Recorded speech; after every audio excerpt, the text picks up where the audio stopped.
One night, there were two people who were going to throw something into the swamps. In the middle of their preparation, the boat of these two people was suddenly attacked by swamp plants until their fate was unknown after the incident.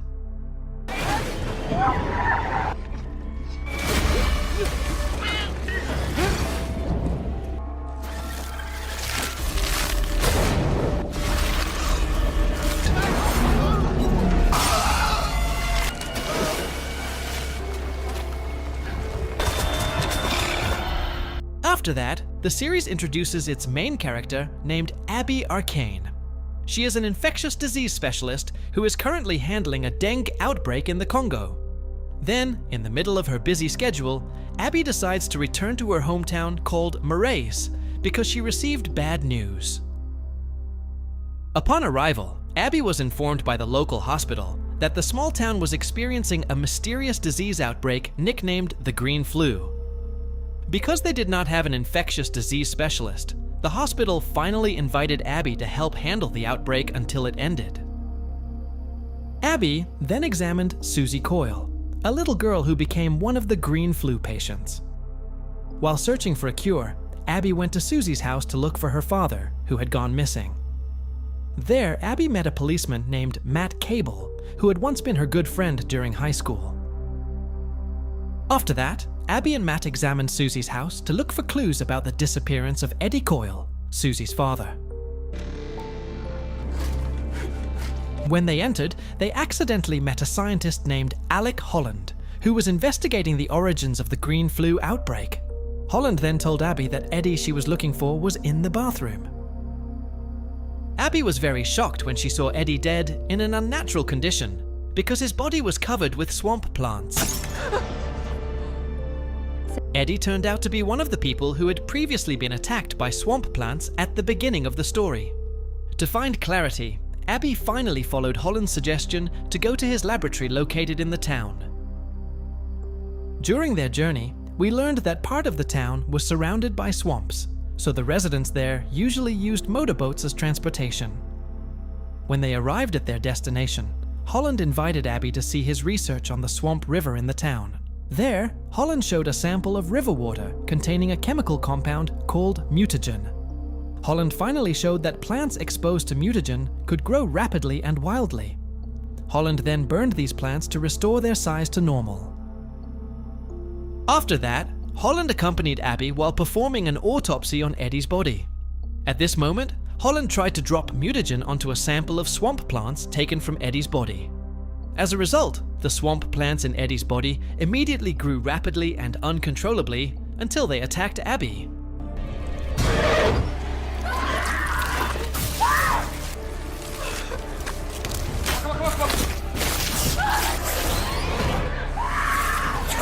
Fortunately, this attack was stopped after Holland burned them. Sometime later, based on information from a journalist named Liz, who was also her friend, Abby Arcane went to the swamp location that Eddie Coyle had last visited. There, Abby and Alec Holland found Eddie's boat stuck in the swamp plants, and this incident proved that Eddie's boat had been attacked by the swamp vegetation. Holland then examined the mutagen from a special container he managed to secure from Eddie's boat. The conclusion was that this mutagen was what transformed the swamp plants into the source of the Green Flu outbreak. Abby began to suspect that there was an irresponsible party deliberately dumping mutagen into the swamp river in her town. To find new clues, Holland eventually used data from the laptop belonging to Eddie's boatmate, who was still missing at that time. Thanks to this data, Holland was able to track the location where the mutagen containers had been dumped.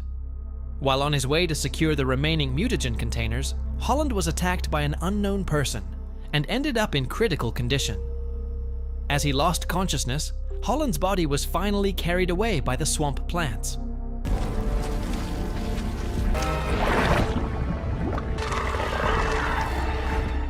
Meanwhile, after hearing the explosion from Holland's boat, Abby went to attempt a rescue. During her search for Holland, Abby was suddenly approached by a mysterious monster that came from the swamps. Feeling that the monster was going to kill her, Abby fled from the location.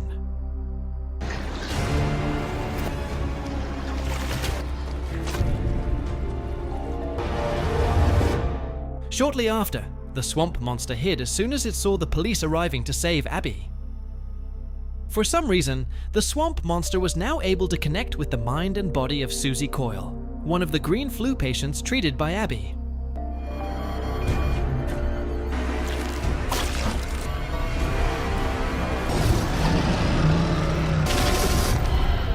Meanwhile, Abby reported the sighting of the swamp monster she had seen to policeman Matt Cable. Unfortunately, Matt did not believe her report and only assumed that the creature Abby saw was a bear. After Holland's disappearance, Abby could not enter his laboratory because it had been sealed by the police. Yet, Abby needed Holland's research data to find clues related to the case of the missing scientist. As a solution, Abby finally met Avery Sunderland, a businessman who funded Holland's research and also employed him in the town. At the beginning of their meeting, Abby could not hide her guilt toward Avery. It turned out that Abby was responsible for the death of her best friend, who was also Avery's daughter, named Shauna Sunderland. This tragedy had occurred when they were still young. Because of this guilt, Abby had been reluctant to return to her hometown for many years. Understanding Abby's turmoil, Avery eventually revealed that he had already forgiven her. However, Avery stated that his wife, Maria Sunderland, still blamed Abby, and she suffered from depression because she could not accept the death of her daughter. At the end of this meeting, Avery reluctantly refused Abby's request to help her. He could not open Holland's laboratory, as it contained confidential information and could only be accessed by its rightful owner. Abby then kept trying until she finally managed to find the owner of Holland's rented room, named Daniel Cassidy. At Abby's request, Daniel eventually lent her his laptop, which Holland had often used to write journals. When checking the laptop, Abby found many videos of Holland recording his research process in the swamp area. In one of the videos, Holland hinted that he would continue investigating the green flu outbreak, even though he had already been fired by Avery Sunderland. Meanwhile, Avery met with a scientist named Jason Woodrue. It was revealed that Avery was funding Jason's research, while Jason was the creator of the mutagen he claimed could improve the quality of swamp plants. Since Jason's mutagen had now turned the swamp plants into the source of the outbreak, Avery pressured him to resolve the problem quickly so they would not be caught by the police. Sometime later, Abby received news from her colleague that Susie Coyle had disappeared from the hospital. With the help of Matt Cable, Abby was able to find the swamp location that had become Susie's destination. It turned out this location was near the place where Eddie Coyle's boat had been found damaged after the swamp plant attack. While searching the area, Abby and Matt accidentally discovered a police boat that contained traces of Susie. They eventually split up to speed up the search. At the same time, Susie was trying to escape from a criminal named Munson. The incident began when Susie saw Munson kill a policeman to cover up his act of dumping mutagen into the swamp river. Shockingly, Munson hinted that the mutagen disposal task had been ordered by Avery. Because the swamp monster was connected to Susie, the creature could sense the danger she was in and immediately moved to save her. Shortly after, the swamp monster confronted Munson, who was about to kill Susie. The monster then used swamp plants under its control to turn the situation around. Munson was ultimately killed when his body was torn apart by the swamp monster's attack. A few minutes later, Avery found Susie near the swamp monster, safe and unharmed. The swamp monster allowed Susie to leave with Avery, as if it trusted her. On the way, Susie told Avery that she had spoken with the swamp monster. Through this communication, the monster revealed that it was afraid and confused about its condition. It also stated that its real name was Alec Holland.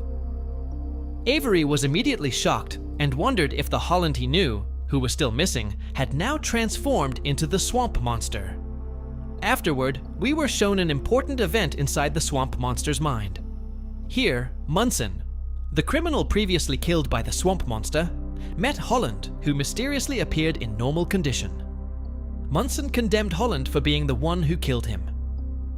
Once this vision ended, the swamp monster showed signs of regret, proving that the creature was actually Alec Holland. Abby then told Liz Tremaine about Susie's confession that the swamp monster was actually Holland. Although Liz did not believe her, Abby still felt suspicious. The reason was that she first encountered the swamp monster near the location where Alec Holland had disappeared. Not wanting to waste time on the mystery of the swamp monster's identity, Abby returned to work at the hospital to handle the outbreak. Abby then met scientist Jason Woodrue, who was now hired by Avery Sunderland to study Eddie's corpse. After meeting Jason, Abby visited Harlan Edwards, her colleague working at the same hospital. Abby discovered that Harlan had been infected with the green flu. Once Harlan was taken to the medical ward, Abby realized she had to break into Holland's laboratory to search for clues. Late at night, Abby managed to enter Holland's laboratory, which was still sealed by the police. While examining Holland's notes, she was disturbed by a swarm of strange insects. In the middle of trying to drive them away, Abby was attacked by Munson, who had now turned into a reanimated corpse. As if sensing Abby's life was in danger, the swamp monster arrived just in time and subdued Munson. With its power, the swamp monster commanded the supernatural insects animating Munson's body to leave him. Immediately, the insects abandoned Munson, allowing him to finally die in peace. Shortly after, Abby spoke with the swamp monster. In this moment, the creature displayed body language that reminded Abby of her final moments with Holland. At that point, Abby, who had been doubtful, became convinced that the swamp monster was indeed Holland. However, Holland himself was still confused about his transformation, recalling that he had suffered burns before becoming what he was now. Abby reminded Holland of his true identity as a good scientist and close friend, so he would not sink further into confusion. Once calmer, Holland gave Abby advice about the green flu outbreak. He hinted that the disease would worsen if fought directly. Thanks to this insight, Abby realized that the antibiotics the hospital had relied on were only making the symptoms worse. Because of this, Abby tried replacing antibiotics with medication that suppressed the immune system in Harlan.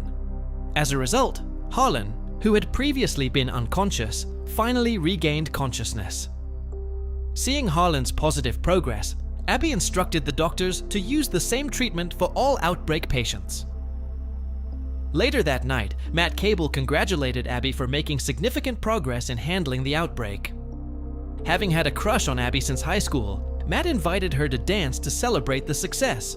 At the same time, the swamp monster, Holland, secretly watched this romantic moment from the shadows, as if he had a special reason for doing so.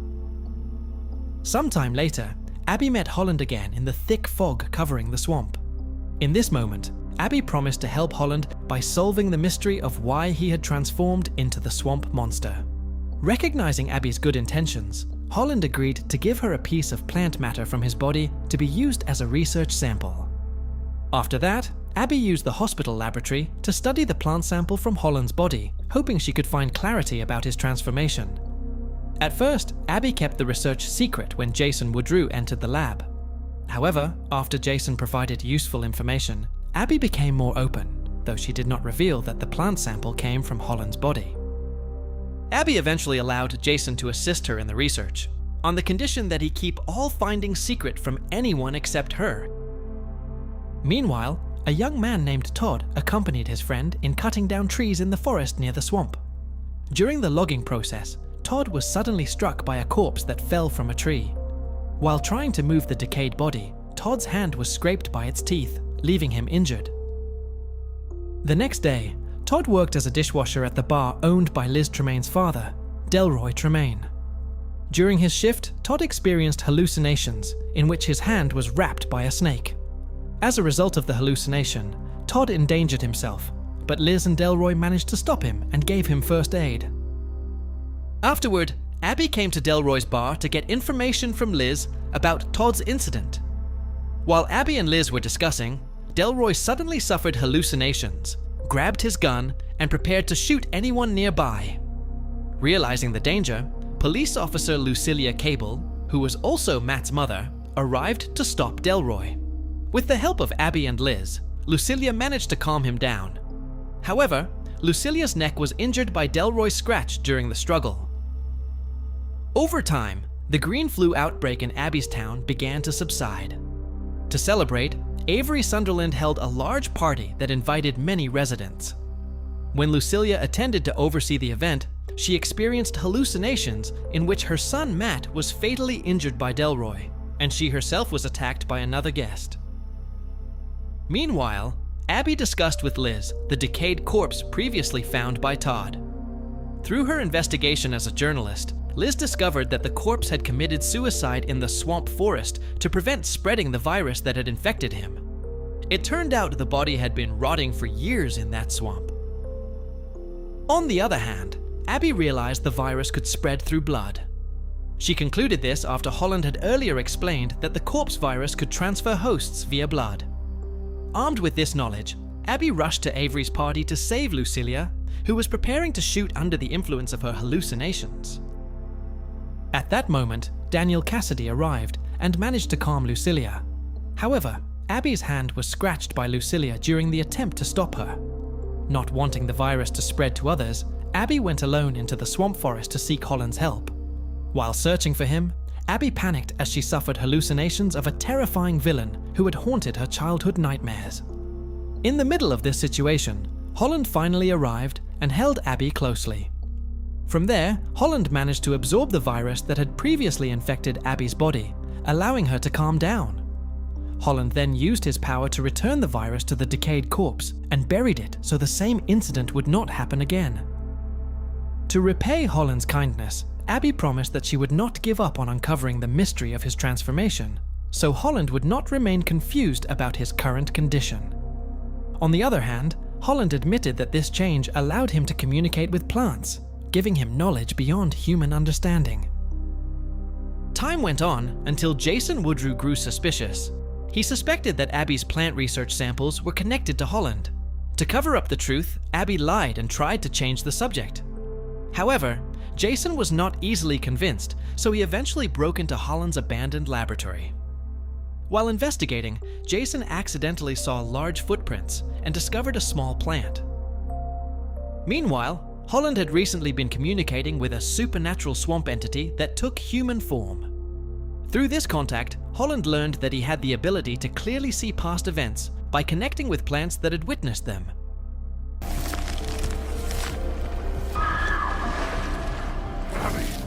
Switching to Abby, she visited Susie Coyle, who had now become the adopted daughter of Avery and Maria Sunderland. During their meeting, Abby was shocked to find Susie possessed by Shauna Sunderland, her late best friend. Abby then asked Maria why this had happened. Maria revealed that she had hired a mystic named Madame Xanadu to resurrect Shauna from death so she could reunite with her daughter. After that, Abby discovered Shauna's presence and saw Maria leave with Susie. Suspecting Maria was being influenced by Shauna, Abby chased after her, accompanied by Xanadu. During the journey, Abby spoke with the Xanadu about their past. It was revealed that Abby's mother had died after following Xanadu's advice. Xanadu insisted she had only tried to help Abby's mother, and explained that she resurrected Shauna to ease Maria's suffering, as Maria had long been depressed and unable to accept her daughter's death. Later that night, Abby managed to find Maria's location thanks to information from Susie, who was no longer possessed by Shauna. Abby tried to stop Maria from ending her life in the swamp under Shauna's influence. During the struggle, Abby confessed that she had long been haunted by guilt for causing Shauna's death. However, Abby's heartfelt confession only made Maria hate her more, and she attempted to kill Abby.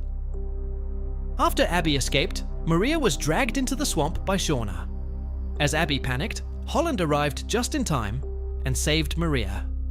Once the situation calmed, Holland used his new ability to reveal the true cause of Shauna's death. The townspeople had believed Shauna drowned after being pushed into the river by Abby, but in reality, Shauna was still able to swim after Abby's prank. During a quiet moment, Shauna was suddenly dragged into the river by a malevolent swamp entity, which ultimately caused her to drown and die. Upon learning the truth, Abby was shocked and wondered why the evil entity had targeted Shauna. Although Holland could not answer, he felt that the creature's presence was a warning to remain vigilant. Meanwhile, Jason informed Avery that the plant characteristics he found in Holland's lab were identical to Abby's research samples.